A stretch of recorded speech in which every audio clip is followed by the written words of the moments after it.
Have you heard of the Mandela Effect? Have you ever felt like you might be in the wrong reality? Have you ever wondered if it could be true or like a trick on the brain? Have you ever wondered if there are other worlds? Well, this is Deep Dive Disorder with your besties Brie and Jean. Today we will be talking about the Mandela Effect and the quantum death theory.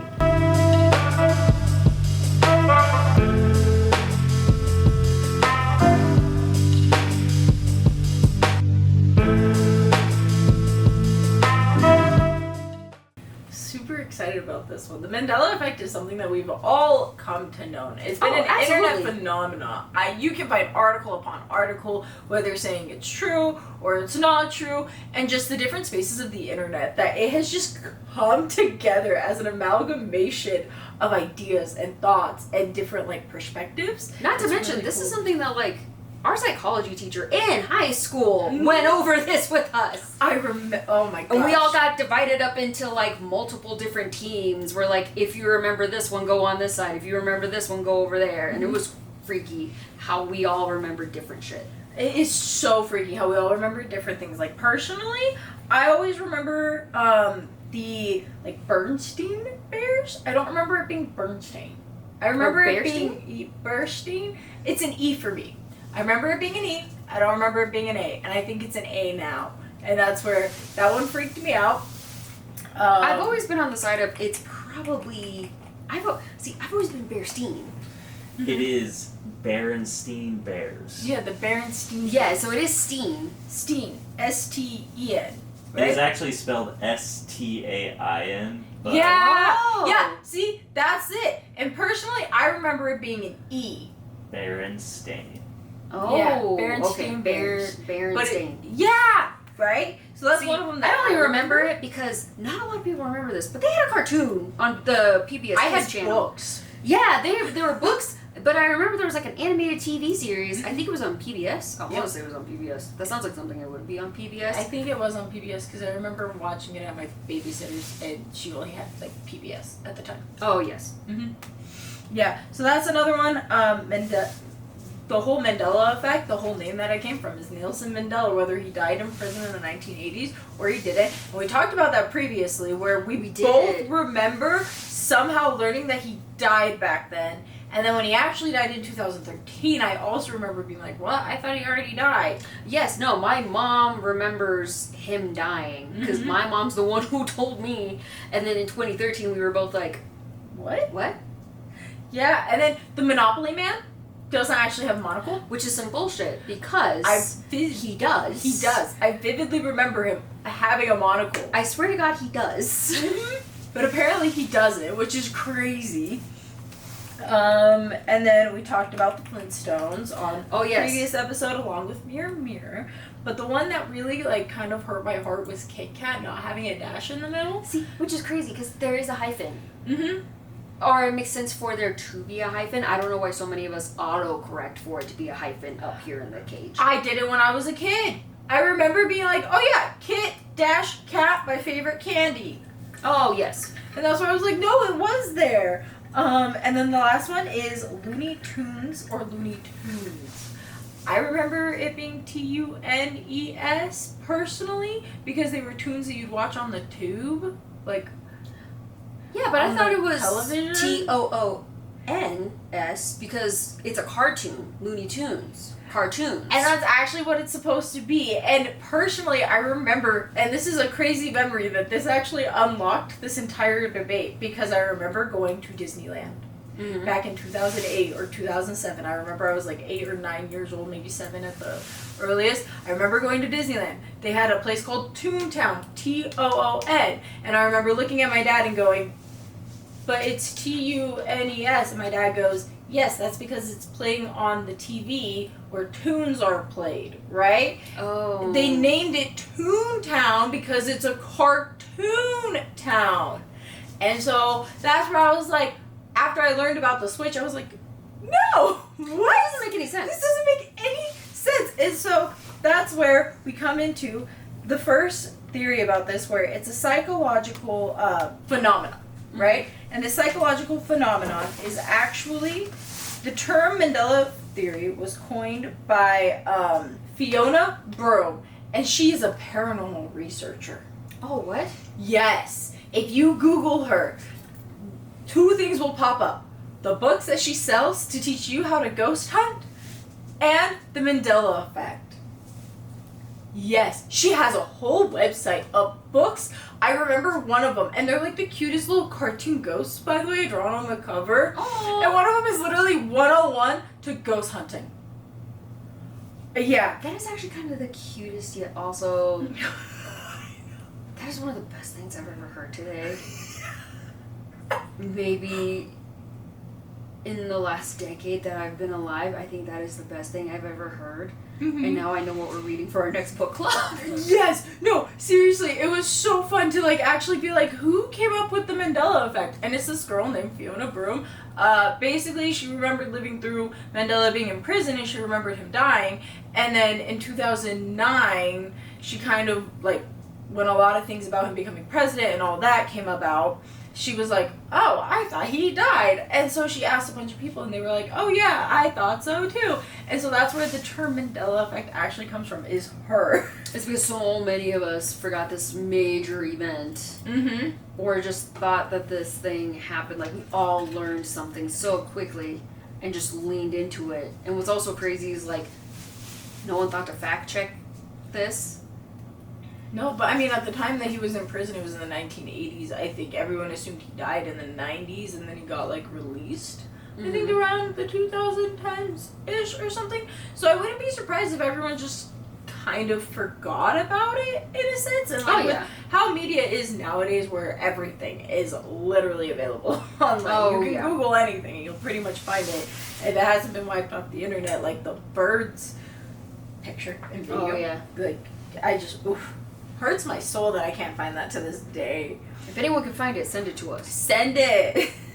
She is just this huge advocate of the paranormal and whatnot, and she realized that like we all had this misremembering thing, and that's kind of why it's become this phenomenon that keeps coming up with different things like Fruit of the Loom, sea bears, and whatnot. And dude, the Fruit of the Loom. Wait, but that got debunked, right? That did get debunked. No, that did actually get debunked, and that's where I kind of want to go into my theories now. Ooh, do explain. With that, so the first theory is it's basically a pseudoscience, right? Okay, yeah. It's just collectively misremembering. We all know that the human brain isn't exactly the most accurate when it comes to remembering details. Yeah, that's why witness statements are like considered substantial evidence, I think, or something like that. Yeah, we usually remember the feelings, and like we kind of tie things together based off of like the vibe, right? Mm-hmm. And so that's kind of where a lot of people believe that this is a pseudoscience because the human memory is unreliable. Bartlett in 1932 actually demonstrated this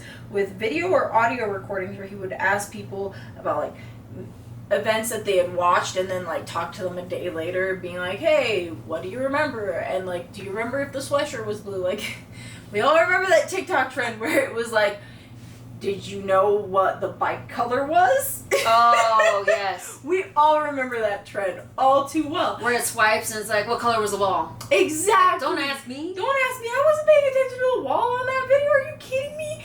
And so it's kind of like, that's how unreliable human memory is you just watched this, you should know the wall color, but you're not paying attention to the wall color, right? Yeah, no. And so that's where it's kind of, it kind of has to do with our predisposed ideas and thoughts and what we think could happen. And this is where, like you said, witness statements are not that reliable when it comes to a court of law. And this is why majority of the time, video evidence, audio evidence, but even now with AI, it's kind of struggling with that video and audio evidence because if you take that away from the original place that it was on, even 2 seconds, someone will say that you're tampering. Oh, yeah. Dude, do you remember that one time we went to the mall and then the cops pulled us over and we thought we were in trouble and they were just asking us about an incident that literally took place 8 feet away from us? And we're like, don't ask me. You didn't hear the screaming? Yeah, but we're at the mall. Yeah, that's where, I was like, I heard the screaming and yeah, it was crazy, honestly. I would not recommend that experience. Oh, absolutely not. We learned that day we are terrible witnesses. No, we are. I learned that day. Don't ever ask me for a physical description. I've watched too many crime shows to know that they need you to know how to describe people. And I'm like, he had a nose. He had a big nose. that big. No, not like actually that, like, it was big this way, you know? Yeah, not yeah. this way. Trying to, like, zoom in on features is not gonna work. It's not gonna help. So, any officers who are watching this later on and you have to ask us to be a witness, just chop in your Skip tracks. us. It's not happening. And so the second theory is, as everyone likes to know, something called the deep state. Oh, yes. Personally, I don't believe that this could ever actually be true. Mm-hmm. Could it be? Maybe. But the reality of a government, or all government entities in the entire world being so put together, I know, think about it, to be so put together that they could actually control things. To agree on so many things. Exactly. That's where it's just kind of crazy to even think that that's an even possibility. But I did have to mention that because it is part of this theory where they think that people are manipulating the media to see if we could be mind controlled in real time. Oh, so like testing us. So like Yeah. seeing like the whole Pikachu thing, whether his tail is brown or just all yellow, and just seeing if like they can control a narrative one way or another. Exactly. Sort of. Okay. They're trying to test that to see if they could potentially change future events as they happen and we're seeing in real time. That one I think is debunked. Because that's what I'm saying. Like, how do you get everyone in the world to that means agree? You have to get several nations on board. Several nations. You have to go through so much media. Getting just 7 people to agree on one pizza is a task already. Getting people to agree on what subliminal message are we putting out this week, and then what are we dropping next August? I don't think it's happening. Exactly. That's where this whole deep space theory is pretty much. Could it be happening? Maybe. Do I think that we're organized enough to do it? No. Not at all. But if we're wrong, that's crazy. That's insane if we're Congrats wrong. to them. That's the biggest group project I've ever heard of. Dude, same. But also, they have done psyops in the past, which we will go over in a different video. There's Mockingbird. There was another one that I can't remember right now where they used a bunch of different people. I don't know. There's a whole bunch of them. We'll go over that in a different video. But that's one of the ones that I was like, I do have to mention that, but at the same time, that's ridiculous to get that many people to agree on one thing. And to come through that much media, there were hard copies of stuff. Like, oh, yeah. People had hard copies, and somehow the government went and changed your VHS tape out of your parents' home. There's no way. That just is insanity. So, no, that is not true. The deep state, in my opinion, does not exist. No one is that organized. And then the third theory is that it's actually parallel universes kind of converging on each other and kind of like overlapping in a sense. And this is the theory that Fiona actually liked the most when it came to it. Basically, quantum physics suggests that everything is uncertain.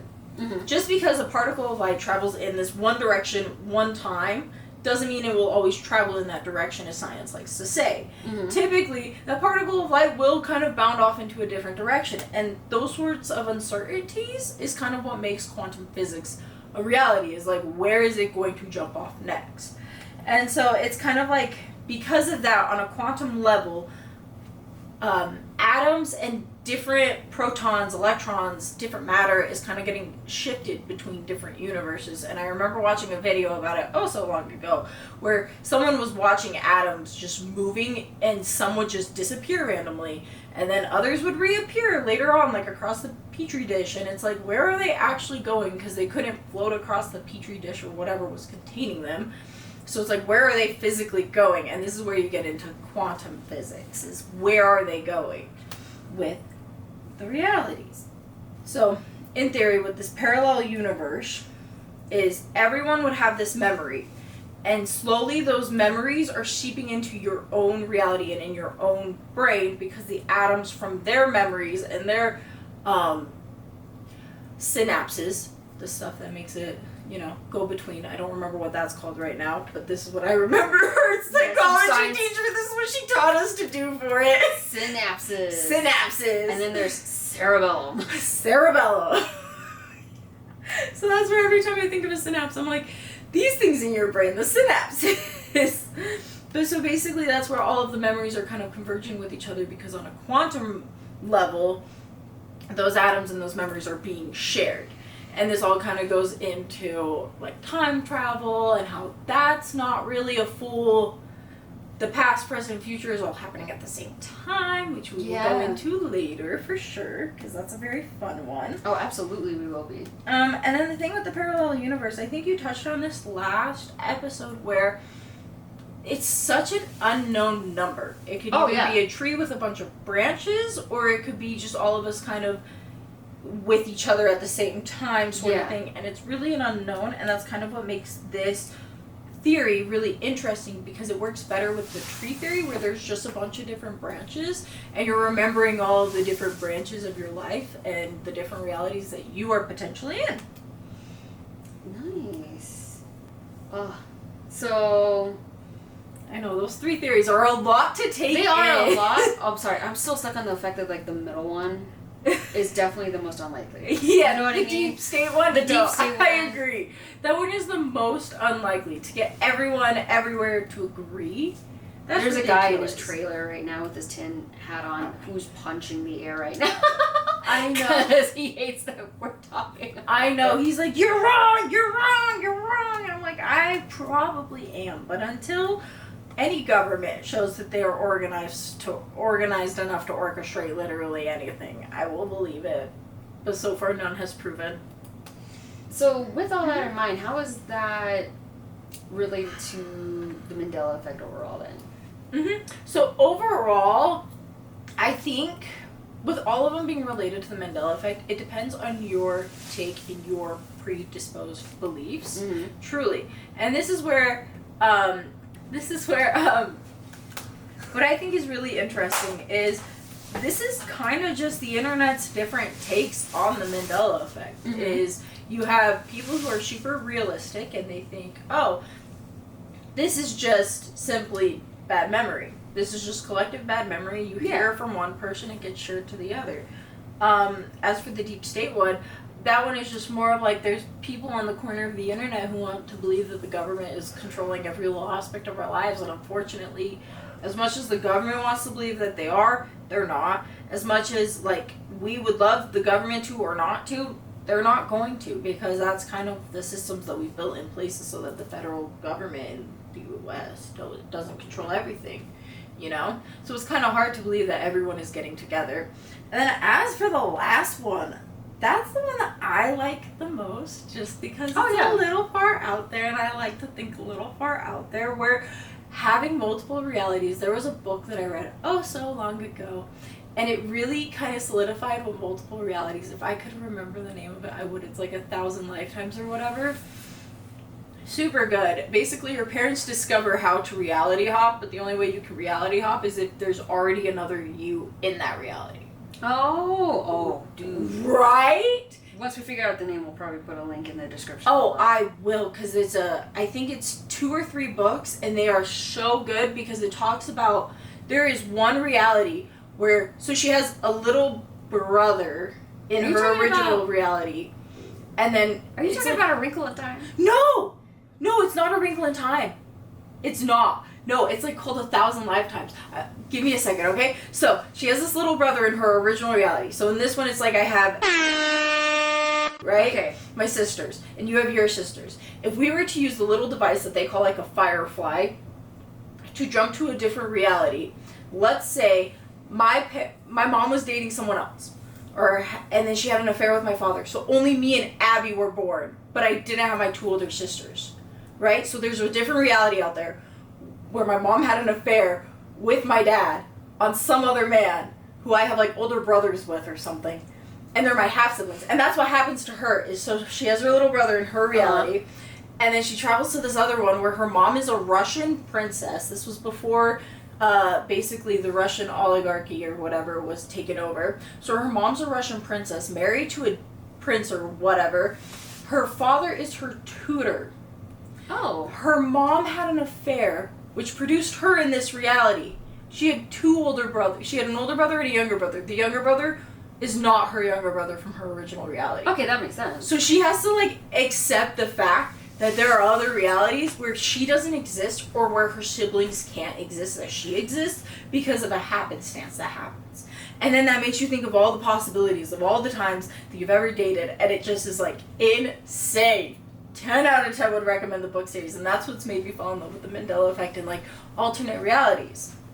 Alright, so then the other cool thing about like the alternate realities part, and this is where people believe that there was a break in the reality to create the Mandela Effect, is with CERN. I don't fully know what CERN is. Don't ask me how it works. Don't ask me anything about it. All I know is people said that that is a possibility. So I looked into it through one article, and that one article said CERN wasn't even up and running by the time she coined the phrase. So really? Yeah, actually. Okay. It like was up and running I think in 2013. Oh. Or like 2012. She coined the phrase in 2009. So you can't really say it was the CERN was the reason for the Mandela Effect, since it's like so far apart. Yeah, since that's so far apart from when she coined the term and from when it actually became about. So that's where it's not that important in my opinion.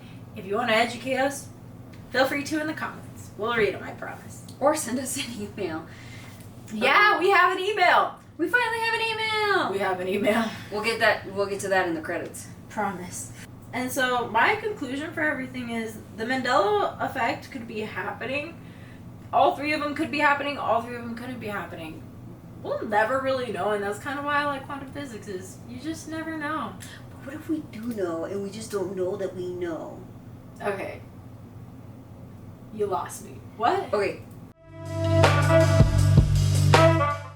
So, we're going to kind of circle back on that third theory, because that's honestly what the quantum immortality theory, aka the quantum death theory, is really all about. Mm-hmm. So, in my research, I found out that the quantum death theory is actually based off of a thought experiment known as the quantum immortality implication, or the insertion, or whatever it is called. Mm-hmm. But essentially, it's just a thought experiment based on quantum mechanics that suggests that there is a high-ish possibility that there are many worlds.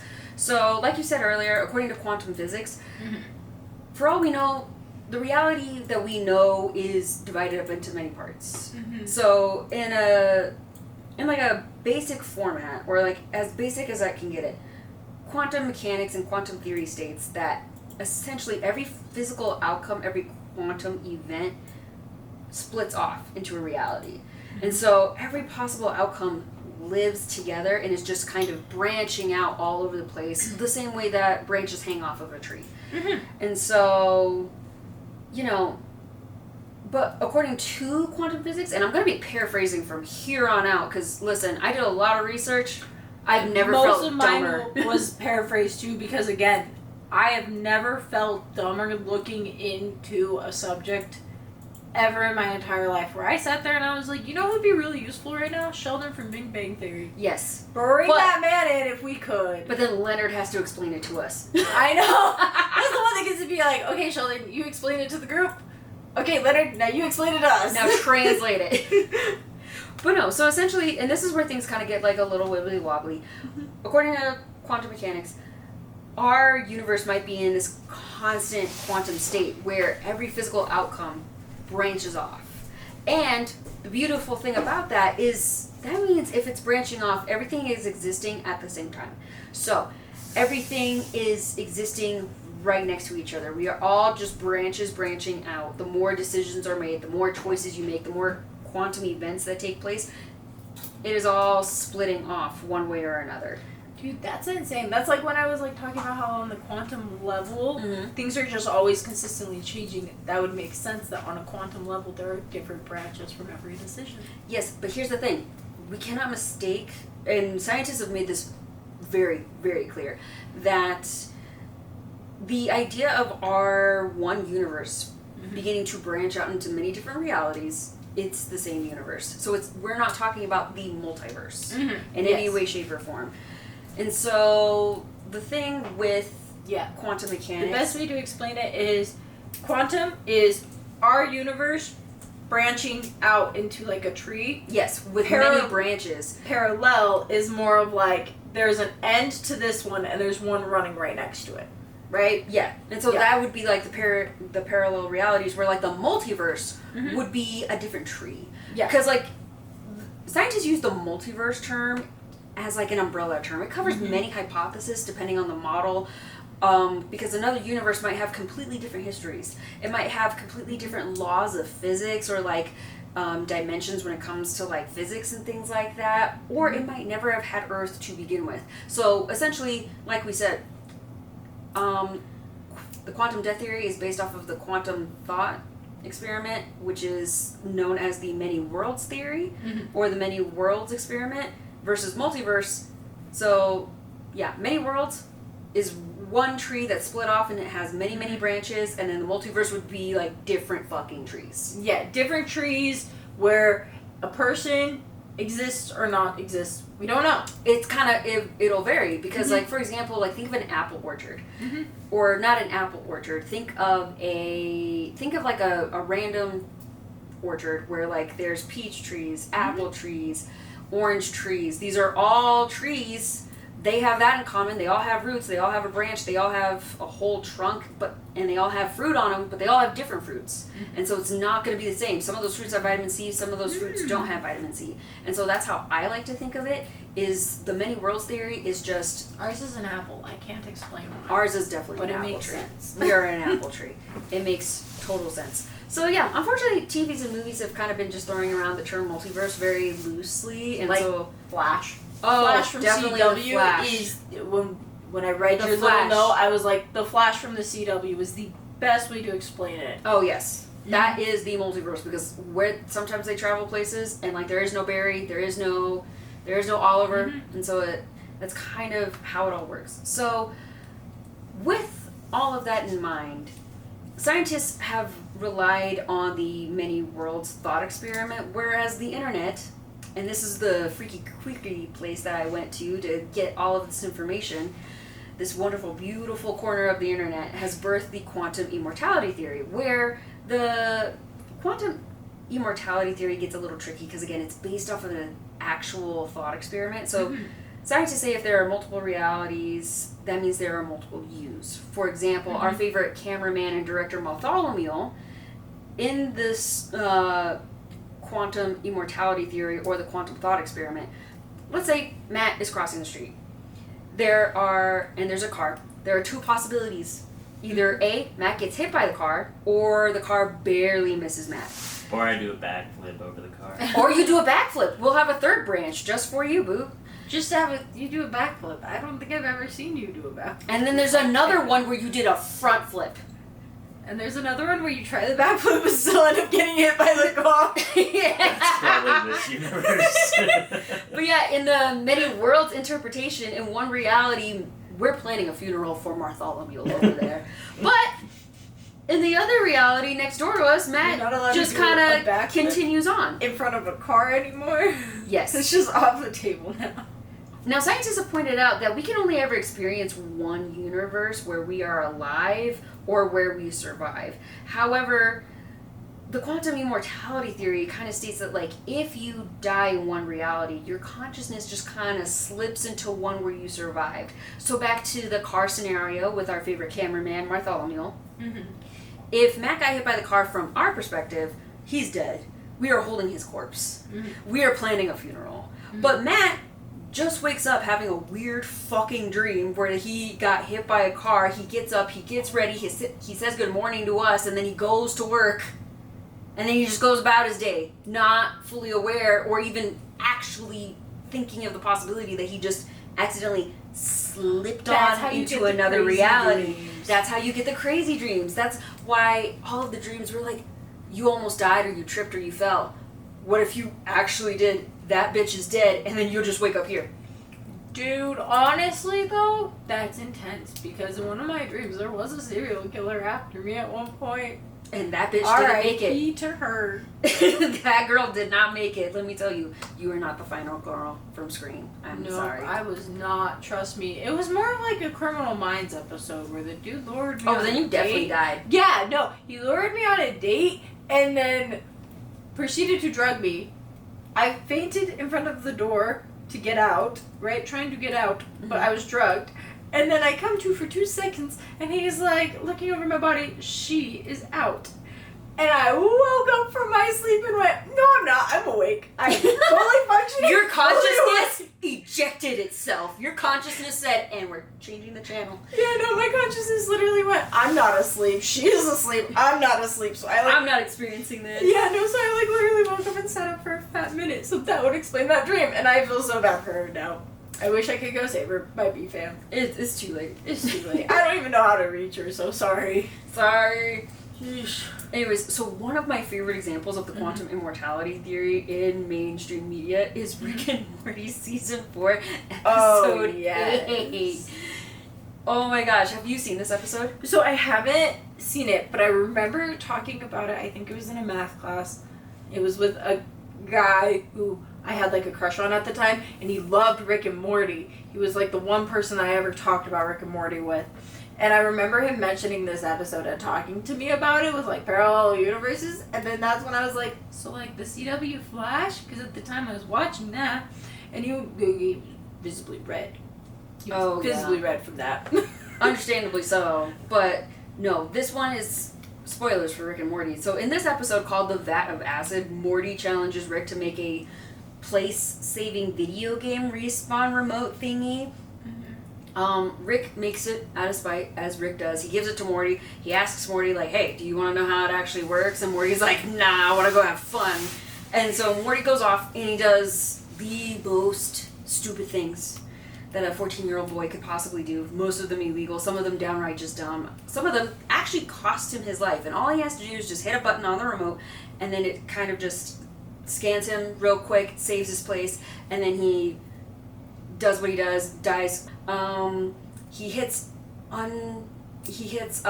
jaywalkers walking across the street with a car that he stole. He even pulls a Harambe where he jumps into a gorilla pit at some point, and then he just keeps restarting. So it does seem like it's working the way he thinks it is. But then later at some point, Rick finally tells Morty what happened and how the remote actually worked. Because Rick, quote unquote, doesn't do time travel. Okay. Morty, it wasn't so much as a do-over as much as it was isolating a moment in time, splitting your probable selves and shutting you into a near-duplicate, equally probable reality, transporting you into it at the moment of parallel determination. Pretty nifty. These time crystals are a bitch and a half. The only real hitch is that each probable universe, there was already a probable you, so we had to solve for that. So essentially, Morty was just being temporarily sent to another reality. He just got sent next door to replace a Morty for a quick second in a parallel reality, and then was killed to make room for him. And then he just kind of restarted. Oh my gosh. That's right, you little bitch. It's the prestige. You prestiged yourself. Fuck you, Morty. Beautiful, beautiful. That was our director and producer, Matt. Thank you. But so that kind of begs the question: how do we know that quantum immortality exists? Is there even evidence to support that our consciousness are jumping realities? If it was possible, obviously there'd be some consequences or some ripples of evidence. And according to quantum theory and mechanics, every outcome is branching out and existing right next to each other simultaneously. But if our consciousness are always moving to another version of you that is living, then technically it is possible that we are all from a different we are all from a different world that is so similar to the first one we are in that we can't really tell the difference where we are. And so that brings forth the Mandela Effect. And so where we don't know, because in another universe it is one, but in this one, but because someone had died and was here, we actually have like their memories and not our memories. Yes, we're just kind of like combining consciousness over and over and over again is how the theory kind of goes. But on the other hand, with that also means that like technically there are so many universes there are so many worlds branching out, living together simultaneously. And unfortunately, due to us not being able to figure out quantum travel, we'll never be able to confirm this. One day. Not in our lifetime, For the scientists out there. This is what we need to work on. I need to know what Brie's actually doing in her other lives. Mm-hmm. Because I'm invested in her lives more. Yeah. But technically, according to the quantum immortality theory, there is a world in which George Lucas decided it is, in fact, Luke, I am your father. And where there's a reality where it is Jif peanut butter and not Jiffy peanut butter. Because who the fuck calls it Jiffy peanut butter? Dude, there was a different peanut butter called Jiffy, and that's what There I was a different believe. peanut butter called Jiffy, and I don't understand how that works. The Amazon driver. Mm-hmm.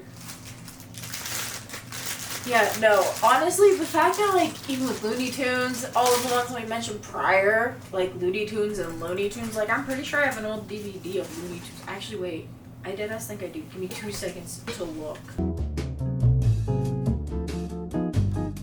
I have an actual Looney Tunes. It's called Looney Tunes Back in Action. This is the one with Brendan Fraser! It is! This was my favorite movie growing up, and that is the reason why I have it to this day. So yes, I do have a Looney Tunes. It is Looney Tunes. Because I remember asking my dad about that. So it is an yes, or at least it was, and now I guess they changed it because of tunes being cartoons now or something. But at one point, it was.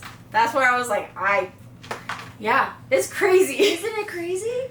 It is honestly kind of one of the insane things. And so, it's just one of those insane theories, but are you ready for me to brain fuck you a little bit? Of course, I'll hold your always. hand when I say this. I love when you do this. Yes.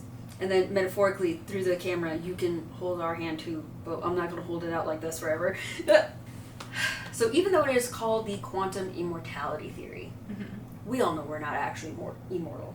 We are very fragile human beings. And so even though not all of us may die from a terrible accident and just be able to hop over to the next, if we are all living together simultaneously right next to each other, technically, theoretically, hypothetically, if you don't die from a terrible accident or an incurable illness, we still have to die from old age.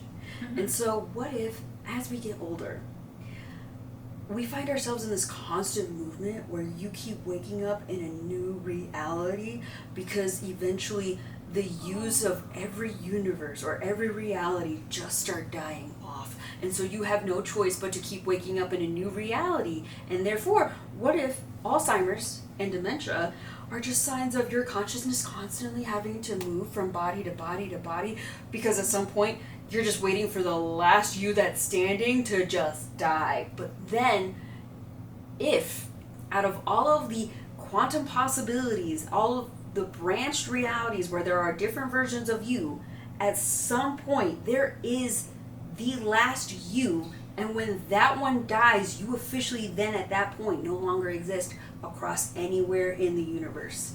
Oh my god. At one point, you just don't exist. At one point, you truly just stop existing forever. And so it's hard to kind of figure out, well, no, you can kind of pinpoint where the first you came from, obviously. Because, you probably don't start making decisions till you're like, maybe 2? Barely that. You're not making any conscious decisions at 2. You're definitely, I think for me, I always said, like, my consciousness kind of came in around 8 or 10. Yeah, like I became sentient around 9. Yeah, something where I was like, I actually realized, like, oh, I'm a person. So I'm okay with knowing that I was prime Jean from ages 0 through 9, and then 9 is where shit started sprouting the fuck off. Yeah, exactly. That's where I'm like, I know that much. But you won't know which version of you is gonna be the last you. You don't. And then so you might as well just live your life anyway, kid. Live the best life that you can, because at least you'll get to be able to be the last you. Oh, that's so sweet. That's so sad, too.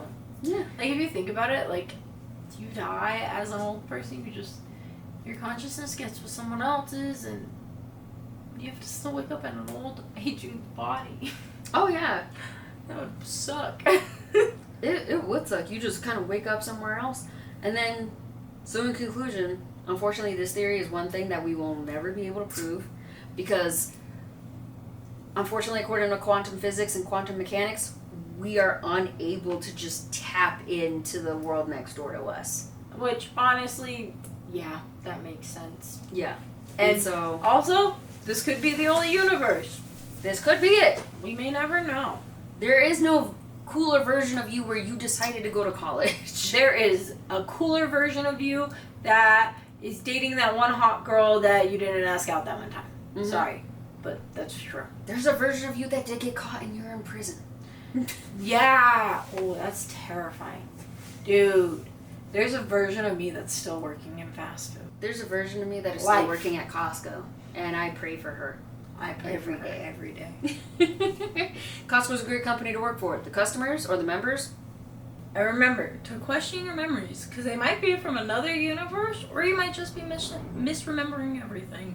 question your reality overall. Question your perspective. Question the man. Question the man. All right. We'll see you next week. See you next week.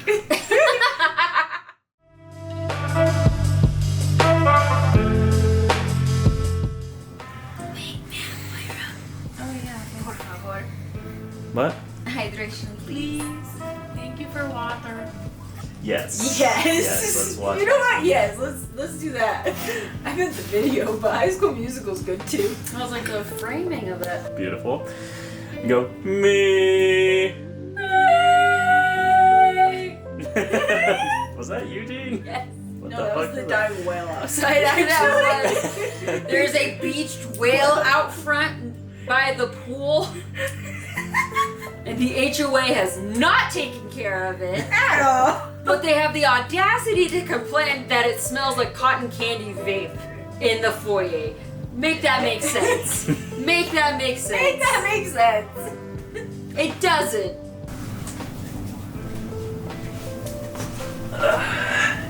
Hey Chet, how's it going, Chet? I do want you guys to know that I have been doing a Rick impression lately. So, it's gonna be tough. We're gonna get through this together. Yeah, it's not gonna be good. It's not gonna be good. They just had to be slightly accurate. I'm gonna have a crisis. But yeah, so, hope you guys enjoy the episode.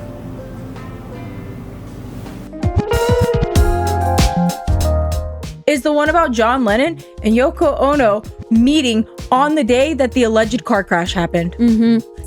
Yeah, it's kind of hard to do history when like it's all pretty generic stuff. I looked at what you had and then I was like, this is the same shit I had. Yeah. I'm 82% sure we read the same New York Times article. Mine was Britannica. Oh, fuck! That Ringo Starr and Paul McCartney are very much still out there and alive and living their best lives. Meanwhile, George and John have been gone for literal decades. To Paul, songwriting was his religion. Music was his church. Turn me on dead man thing was supposedly points to the truth.